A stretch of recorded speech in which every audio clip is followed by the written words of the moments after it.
누가복음 2장 8절에서 4절의 말씀입니다. 우리도 함께 성경을 함께 합독합니다. 그 집에 목자들이 밖에서 밤에 자기 양들을 지키더니 주의 사자가 곁에 서고 주의 영광이 저희를 두루 비치매 크게 무서워하는지라. 그 천사가 이르되 무서워 말라. 보라, 내가 온 백성에게 미칠 큰 기쁨의 좋은 소식을 너희에게 전하노라. 오늘날 다윗의 동네 너희를 위하여 구주가 나셨으니 곧 그리스도 주시니라.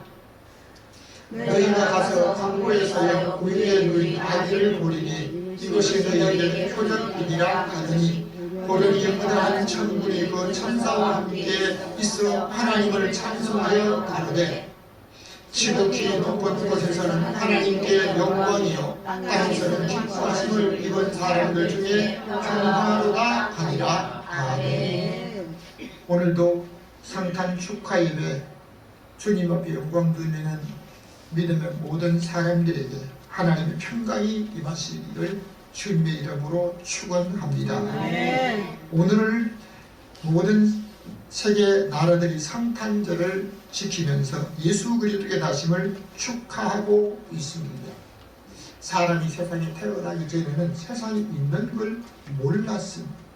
세상에 태어나 보니까 모태보다 더 긴 세상이 있는 것을 알게 되었습니다. 과거에는 어떻게 하든지 이 땅에 오래 사는 것으로만 소망 삼고 살려고 했었는데 죽으면 끝이라. 그런데 예수 그리스도께서 이 땅에 오셔서 십자가에 죽으시고 무덤에 묻히셨다가 3일 만에 부활하신 이후에 죽은 다음에 부활이 있구나. 일부 세상 사람들은 죽은 자가 어떠한 몸으로 살고 어떻게 오느냐고 이래하지만 너의 뿌리는 씨가 죽지 않으면 하늘 그대로고 죽으면 많은 열매를 맺는 것처럼 죽은 다음에 소망이 있다라고 하는 것을 말씀하시는데 우리가 오늘도 예배 때마다 사도신경으로 고백할 때 신앙 고백을 합니다. 몸이 다시 사는 것과 영원히 사는 것을 믿습니다. 믿으시면 아멘. 이 영원히 사는 소망을 가지고 오늘 우리가 믿음을 갖고 있는데 우리가 어떻게 믿느냐고 다른 사람들이 묻게 되면 사도신경처럼 믿는다고 고백하는 것이 정답인 줄로 믿습니다. 몸이 다시 살고 영원히 사는 것을 믿는 이 믿음은 누구 때문입니까? 예수 그리스도께서 우리를 위해서 이 땅에 오시고 죽으셨다가 부활하심으로 말미암아 죽어도 성도는 죽어도 소망이 있는 줄로 믿습니다. 오늘 성탄절 축하 예배 읽은 성경을 중심으로 다 같이 제목을 해보겠습니다. 하늘의 영광 땅의 평화. 하늘의 영광 땅의 평화라고 하는 제목으로 오늘 성탄 축하의 말씀을 드리려고 합니다. 첫 번째입니다. 다 같이 예언대로 이루어졌습니다. 이사야 7장 14절입니다. 주께서 친히 징조로 너희에게 주실 것이라. 보라, 처녀가 잉태하여 아들을 낳을 것이요 그 이름을 임마누엘이라 하리라. 아멘. 하나님의 말씀을 예언하는 선지자 이사야는 예수님이 오시기 100년이 아니라 700년 전에 활동하셨던 사람인데요. 히스기야, 유대 왕 히스기야 시대에 활동하던 선지자인데 주 하나님께서 한 징조로 너희에게 주실 것인데 처녀가 잉태하여 아들을 낳을 것이요 그 이름을 임마누엘이라 하리라. 이 임마누엘이라는 뜻은 하나님이 우리와 함께 계시다 하는 뜻입니다. 태초의 인류의 조상 이 죄를 짓기 전에는요 하나님을 가까이 하며 하나님과 동행하며 하나님을 가까이 하는 것이 참 은혜요 축복으로 여겼습니다. 그런데 죄를 짓고 난 이후부터 하나님의 음성만 들리면 두려워서 숨었습니다. 하나님을 가까이 하는 것을 너무 두려워서 하나님을 점점 멀리하고 있는 사람들이었기 때문에 사람이 스스로 하나님을 찾아갈 수가 없습니다.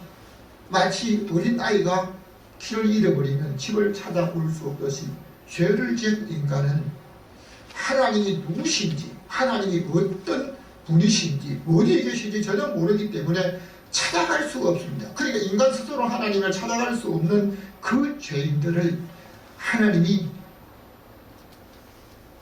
인간의 몸을 입고 인간 세상에 찾아오셨기 때문에 임마누엘, 하나님이 너희와 함께 계시다 하셨습니다. 우리 주님께서 이 땅에 인류를 구원하려 오셔서 구원의 길을 여시고 죽으셨다가 부활 성천하셔서 하나님 보좌 우편에 계시다가 장차 천사장의 호령과 하나님의 나팔로 구원받은 자들의 영원한 생명을 주시려고 다시 오시는 주님이신 줄로 믿습니다. 마태복음 2장 6절입니다. 또 유대 땅 베들레헴아 너는 유대 고을 중에 가장 작지 아니하도다. 내게서 한 다스리는 자가 나와서 내 백성 이스라엘의 목자가 되리라. 아멘. 유대인의 바리새인들과 서기관들은 선자들이 예언된 말씀을 메시아가 오실 것을 믿고 백성들에게 가르쳤습니다. 유대 땅 베들레헴에 메시아가 오실 것이라고 예언했던 미가 선지자는 700년 전에 활동하셨던 이사야 선지자와 동시대 사람으로 학자들은 말하고 있습니다. 베들레헴, 이 베들레헴은 큰 도시가 아닙니다. 여러분, 우리가 지금 살고 있는 이 군포시 우리나라 전체 지자체 모든 땅 중에서 크기가 작기로 제일 끝에서 3번밖에 안 돼요. 앞에서 순번으로 큰 숫자로 3번 아니고 제일 뒤쪽 끝에서 3번째예요. 땅이 그리 작아요. 그러면 군포가 대도시입니까? 대도시 아니에요. 지금 인구가 30만이 안 돼요. 전체가. 그러면 군포는 시라고 하잖아요. 베들레헴은 이 인구가 그렇게 많은데 그거 아니고 아주 시골 작은 동네입니다. 베들레헴은 시골 동네이기 때문에 작고 별 볼일 없다. 자, 그런데 그곳에서 만왕의 왕이신 그리스도께서 탄생하실 곳이기 때문에 그곳은 작은 곳이야. 여러분, 우리나라 저 아래쪽에 어느 한 섬에 거기서 대통령이 나니까요. 대통령이 당선되니까요. 그곳이 작은 섬이나 어떤 지역이 아니라. 여러분, 우리나라도 그런 모습을 볼 수 있는데 베들레헴에 만왕의 왕이신 목자, 이스라엘의 목자가 나실 것이라고 했기 때문에 그것은 작은 것이 아니었습니다. 유대인의 왕으로 나신 이를 경배하려고 별을 연구하는 천문학자들, 동방박사들이 별을 보고 예루살렘까지 왔습니다. 이 나라에 왔습니다. 근데 유대 나라에, 이스라엘 나라에 와서는 생각하기를 왕은 왕궁에서 태어날 것이라고 하고 헤롯이 살고 있는 왕궁으로 와서 우리가 왕이 태어난 거예요. 유대인의 왕으로 태어나신 이를 경배하고 우리가 왔다. 그러니까 헤롯 왕궁이 발칵 뒤집어졌습니다. 지금 헤롯이 나라를 다스리고 있는 이 왕인데 헤롯 몸에서 헤롯의 아내가 왕자를 놓은 게 아니고 동방박사들이 멀리서 별을 연구하다 천문학자들이 위대한 왕, 유대인의 왕으로 나신 이가 여기 나섰기 때문에 우리가 거의 경배하려고 왔다고 하니까 헤롯이 깜짝 놀라서 그 박사들을 불러가지고 별이 언제 나타난자, 나타난 때와 나타나서 그 태어난 그 아기에 대해서 자세히 묻고 헤롯이 말을 합니다. 박사들을 보내면서 가서 아기를 찾거든 내게도 좀 알려줘서 나도 가서 경배하라고 할 수 있도록 해달라고 합니다. 근데 그 헤롯은 말이 거짓말이었습니다. 왜요? 동방박사들이 가서 아기 예수를 찾아 경배했는데 밤에 하나님께서 동방박사들에게 헤롯에게 가지 마라. 헤롯은 아기를 찾아 죽이려 하니까 헤롯에게 알리지 마라. 그 동방박사 딸기로 가버리잖아요. 나중에 헤롯이 동방박사들에게 속은 줄 알고 그 아기 예수를 만왕의 왕으로 유대인의 왕으로 나신 아기 예수를 죽이기 위해서 그 지경 안에 2살 아래 사내 아이를 전부 다 군인들 식에서 다 죽였습니다. 그러니까 헤롯은 입으로는 말하면서 행동은 경배하는 사람이 아니라 거짓말이었습니다. 그런데 유대인의 왕으로 메시아가 유대 베들레헴에서 나실 것을 가르쳤던 율법사들과 서기관들은 믿지 않았습니다. 마리아가 성령으로 잉태되었던 그 아내를 데리고 의로운 예수는 나사렛 동네에서 몫으로 비천한 삶을 살고 있었습니다. 마리아가 만삭이 되어갈 무렵 유대인의 총독으로 있던 가이사 아구스도가 내가 지금 명령하니까 다 자기 고향으로 와서 호적을 해라. 천하로 호적하라고 명령을 내립니다. 그러니까 그 명령에 따라 모든 사람들이 자기 고향으로 호적하러 갔습니다. 여러분 우리나라 오늘 대통령이 몰래 감추어오는 그런 돈을 드러내게 찾으려고 숨기지 못하게 하려고 금융실명제를 하라고 했습니다. 누구든지 은행에 가서 자기가 통장을 만들고 자기가 직접 확인하지 않고는 은행 거래를 할 수 없다고 하니까요. 아마 여러분도 다 가실 거예요. 왜요? 그렇게 하지 않으면 은행 거래를 할 수 없기 때문에 통장 만들 수 없기 때문에 다 얼굴 보이고 내가 거라고 하면서 지팡이를 짚고라도 허리를 굽혀서도 갔잖아요. 여러분 정말 그 나라에 살기 위해서는 천하로 다 호적을 하라고 하니까 고향으로 호적하러 가야만 거기서 살 수가 있었습니다. 그러니까 요셉도 다윗의 집속 소식이었기 때문에 다윗의 고향인 유대 베들레헴으로 만삭이 다 된 마리아를 나귀에 조심스럽게 태워서 고향으로 갔습니다. 하나님이 예정된 말씀을 이루게 하실 때는요, 하나님이 정치인들을 사용하기도 하고 많은 백성들을 다 쓰시게 됩니다. 왜 하필이면 나사렛 동네, 이 갈릴리 바다에 있던 나사렛 동네에 살고 있던 요셉과 마리아를 유대 베들레헴, 다시 말하면 사해바라, 저 아래쪽에 있는 사해바라 옆에 있는 베들레헴까지 갈 수 있다고 하는 것은 그렇게 가지 않습니다. 천하로 다 호적을 하라고 하니까 할 수 없이 많은 사람들이 가는데요. 요셉도 가게 됩니다. 여러분 하나님의 모든 예언된 말씀을 이루게 하실 때는 정치인도 자기의 계획에 따라서 명령한 것 같지만 하나님의 때에 맞춰서 그렇게 명령했는데 하나님께서 마리아와 요셉이 베들레헴까지 가라. 그럼 너무너무 힘들어가지고 못 가실 수도 있을 거예요. 그런데 가이사 아구스를 통해서 정치적으로 다 고향으로 해서 호적을 하라고 하니까 많은 사람이 함께 갑니다. 여러분 이것을 만일 영국으로 연출한다고 하면 가이사 아구스토는 그때 맞춰서 명령을 하고 많은 사람들은 전부 자기 고향으로 가는 엑스트라로 확 움직이는 거예요. 주인은 누굽니까? 마리아와 요셉입니다. 우리 하나님께서 유대 베들레헴에서 예수님께서 탄생할 수 있도록 하나님의 모든 예정된 말씀을 이루게 하시려고 정치인도 그때 따라 명령을 하게 하고 많은 사람도 그때 따라 다 움직였는데 어디까지 갑니까? 요셉이 많은 사람과 함께 유대 베들레헴까지 가게 된 줄로 믿습니다. 두 번째입니다. 다 같이 구세주가 마쳤습니다. 10절 말씀. 천사가 이르되 무서워 말라. 보라 내가 온 백성에게 미칠 큰 기쁨의 좋은 소식을 너희에게 전하노라. 아멘. 여러분 가장 좋은 소식은 제일 늦게 들으면 안 되고 제일 먼저 들어야 돼요. 먼저 들어야 돼요. 예수 그리스도의 나심은 구약의 여러 선자들이 예언을 하셨기 때문에 이스라엘 나라 사람들은 메시아가 오실 것을 기대하고 있었습니다.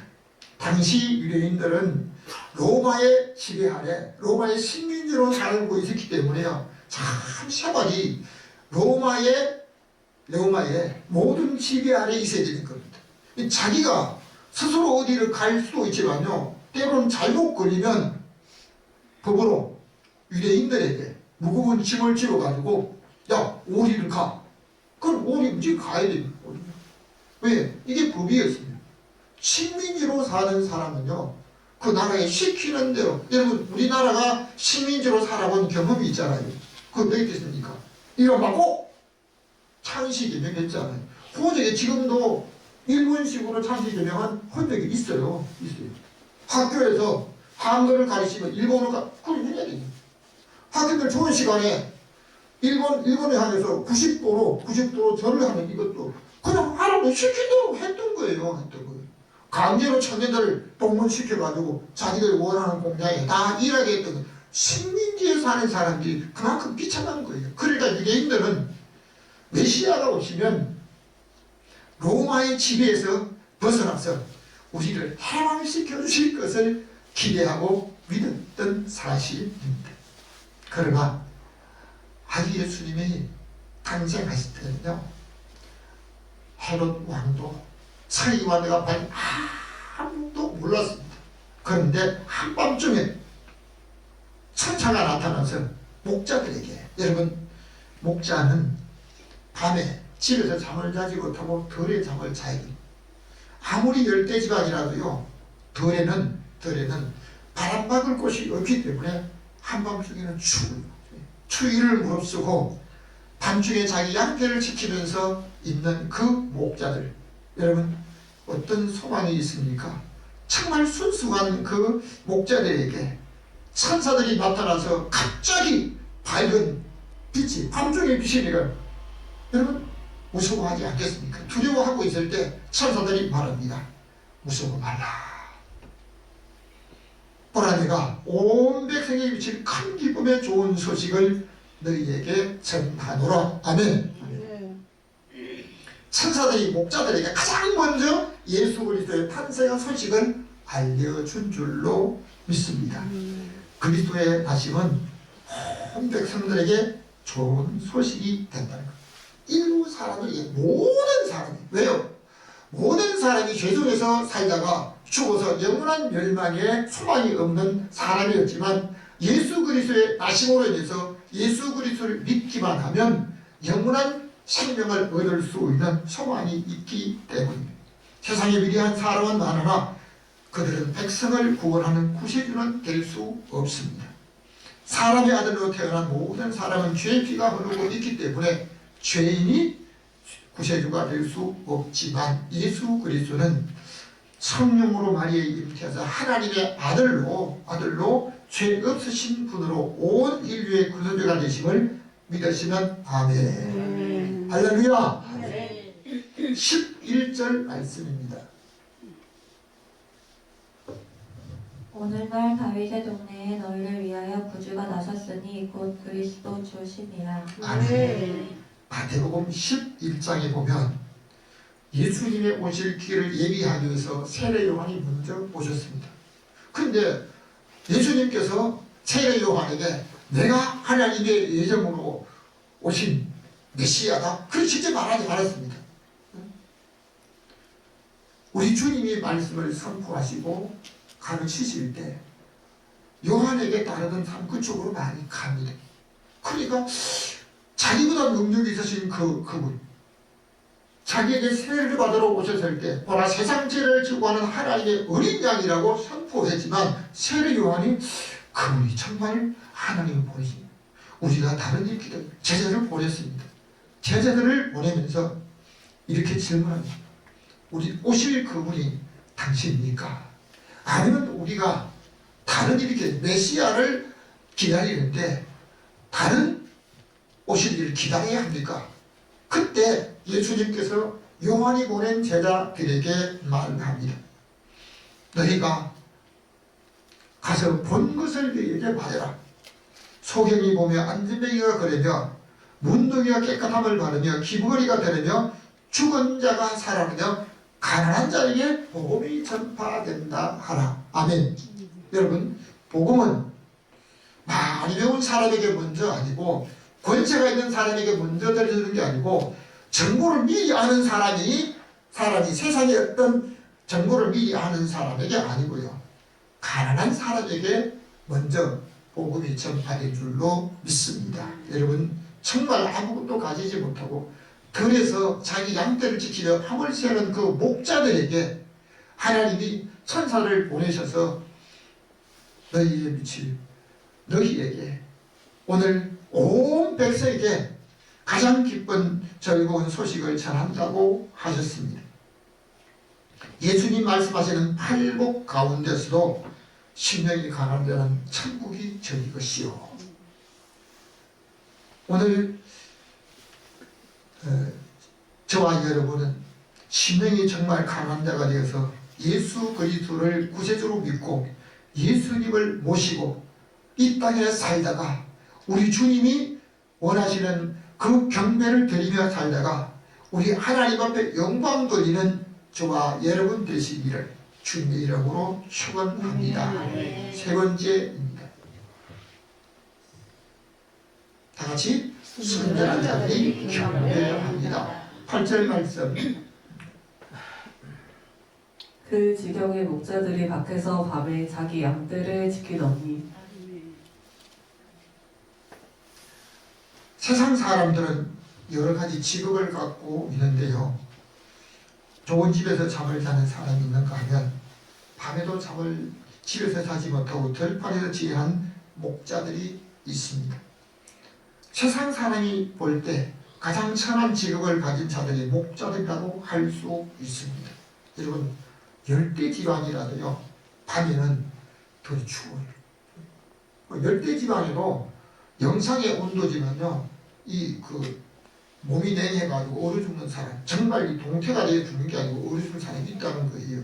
그런데 밖에는 자기 몸을 따뜻하게 하려고 누더기나 아니면 짐승의 가죽이나 어떤 걸 입고라도 걸쳐야 하는 이 사람들에게 예수 그리스도의 탄생하신 그날 밤 들에서 양떼를 지키는 목자들에게, 여러분, 순전한 마음을 가진 목자들에게 주의 천사가 나타나서 그들에게 먼저 말씀해 주신 것입니다. 세상 사람들은 아무도 모르고 있는데 갑자기 천사가 나타나면서 우리 주님께서 탄생하신 것을 말씀하고 있습니다. 여러분, 목자들은 지금까지는 그냥 양떼를 지키고 양을 지키는 것으로 만족하고 있었는데요. 천사들이 일러준 그 소식은, 천사들을 보고 천사들이 일러준 그 소식을 듣고 그들의 마음속에는 정말 놀라운 체험으로 인해서 그들의 행동과 삶이, 얼굴의 모든 모습들이 달라진 줄로 믿습니다. 오늘 신앙생활 하는 분들은 주의 영광을 보는 체험이 있기를 주님의 이름으로 축원합니다. 마태복음 2장 11절입니다.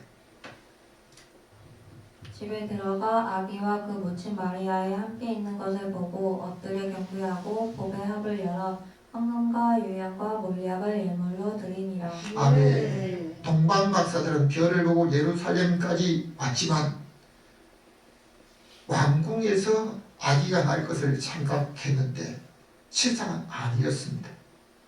그런데 동방 박사들이 왕궁에 나와서 갈 때 지금까지 인도하였던 그 별을 보고 가장 크게 기뻐했다고 했습니다. 왜요?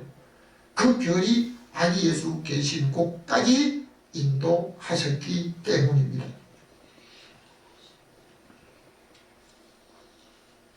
동방박사들이 드린 예물은 그냥 예물만 아니라 그 드린 예물에 상징적인 의미가 있습니다. 성경에는 동방박사들이라고 나오지 동방박사 세 사람이 안 나와요. 그래서 어느 성경에도 동방박사 세 사람 아닙니다. 찬송가에는 동방박사 세 사람 이렇게 말하는데요.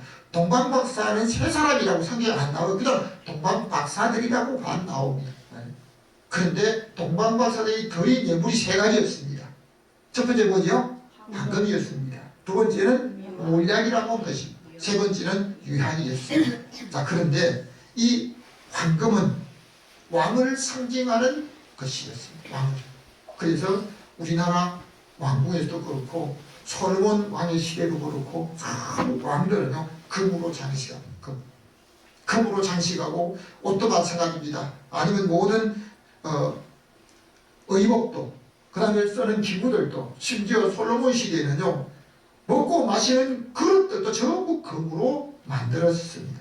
금은 왕을 상징하는 그 귀한 예물로 드렸습니다. 그리고 두 번째는 유향을 드렸습니다. 이 유향은 구약의 제사장들이 하나님 앞에 드릴 때 반드시 이 향을 하나님 앞에 드린 것이었는데, 이제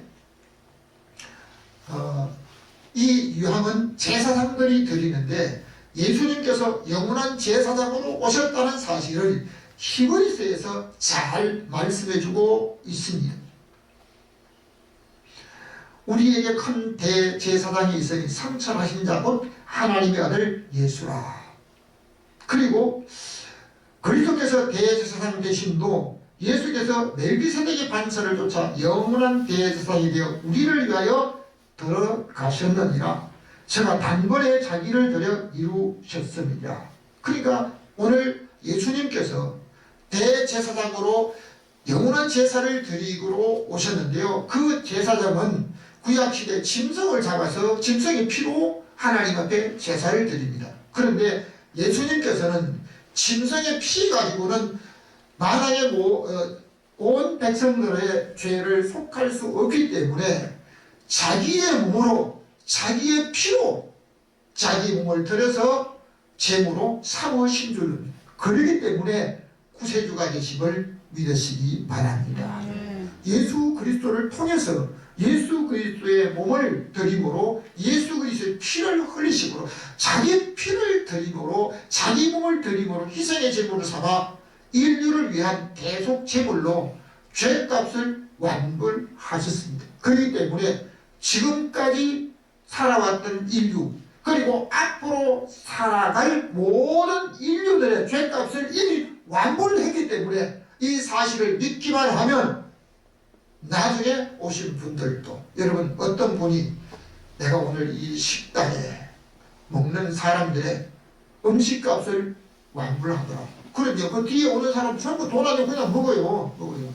예수님께서 오셨을 뿐만 아니라 지금 살고 있고 앞으로 살아갈 모든 인류의 죄값을 십자가에서 완불하신 줄로 믿습니다. 아멘. 그렇기 때문에 살인자라도 어떤 흉악범의 죄까지라도 다 용서해 주시고 죄값을 지불했는데요.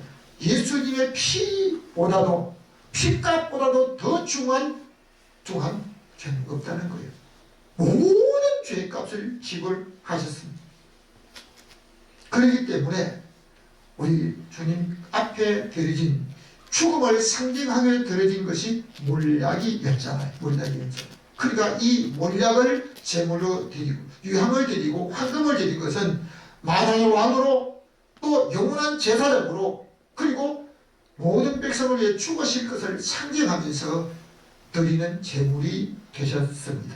오늘 성탄 축하 예배를 드리면서 주님께 드리는 예물도 동방박사들이 아기께 경배하며 드렸던 것처럼 드리는데, 목자들은 세상에 가장 낮은 자로 가진 게 아무것도 없습니다.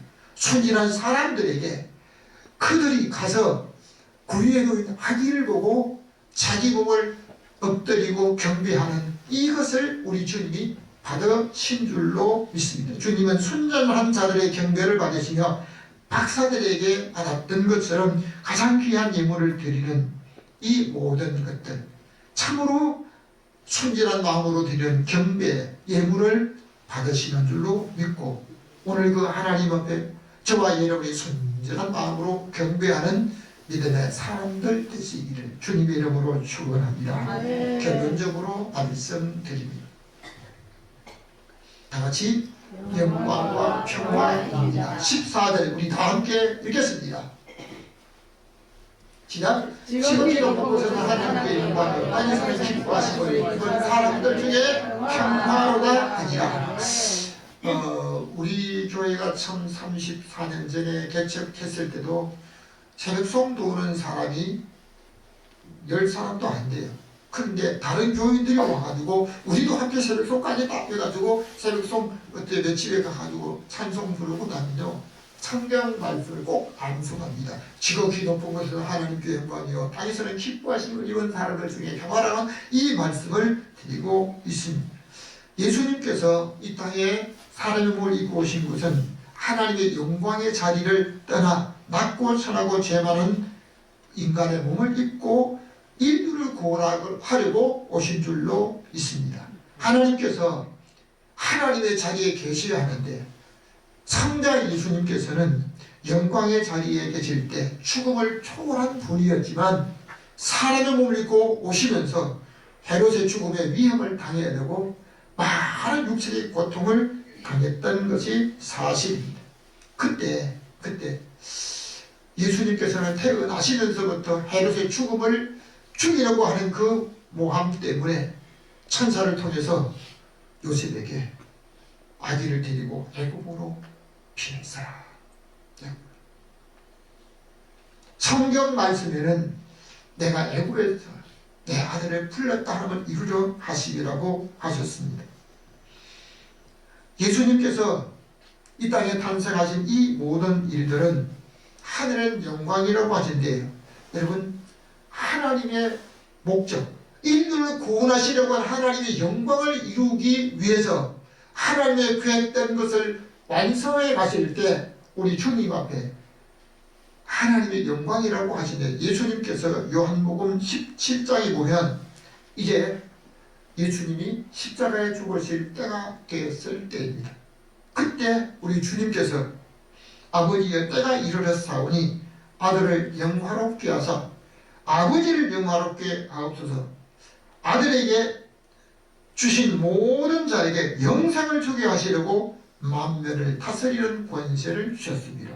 우리 주님께서 죽지 않으실 수 있었지만 하나님의 구원의 계획에 따라 인류를 구원하시려고 하는 하나님의 구원을 이루시는 일에 자기를 십자가의 희생으로 드릴 때 하나님께 영광이 된다고 하셨습니다. 우리의 모든 계획하는 일이 성공적으로 이루는 것만이 영광이 아니라 하나님의 뜻을 이루는 것, 그 하나님의 뜻을 이루기 위해서 예수 그리스도께 자기가 죽으실 때가 된 이때 이것을 하나님의 영광이라고 하셨습니다. 사람들이 생각하는 영광, 다른 사람보다 더 높은 지위에서 존경받는 것이 영광이라고 할 수 있지만 예수님께서 하나님의 계획에 구원을 이루기 위해서 자기를 세상에 보내서 십자가의 죽음으로 영생의 길을 여는 것을 하나님을 영화롭게 한다고 하셨습니다. 하늘은 영광이라는 찬송은 천사들이 한 것인데 하나님께서 구원을 이루시려는 목적으로 예수 그리스도께서 하늘의 영광이 되시고 땅에서는 그의 나심으로 구세주를 받아들이는 모든 사람들에게 우리 하나님이 평화가 되심을 믿고 오늘도 주님께 영광 돌리는 소망 있는 믿음의 사람들 다 되시기를 주님의 이름으로 축원합니다. 지금도 우리의 영원한 생명의 구세주가 되시는 하나님 아버지, 오늘 우리 주님 나신 성탄절날 우리 주 예수 그리스도를 찬양하며 우리 하나님 앞에 영광 돌립니다. 동방박사들처럼 우리가 하나님 앞에 경배하며 목자들처럼 순진한 마음으로 머리를 숙이고 우리 하나님 앞에 경배합니다. 하늘은 영광이 되고 땅에는 기쁨이 되어 평강이 되는 그 놀라운 은혜가 오늘도 예수 그리스도께 경배하며 믿음으로 고백한 모든 성도들에게, 저들 가정에 우리 주 예수 그리스도 고백하는 믿음의 모든 사람들에게 충만케 임재하게 하여 주옵소서.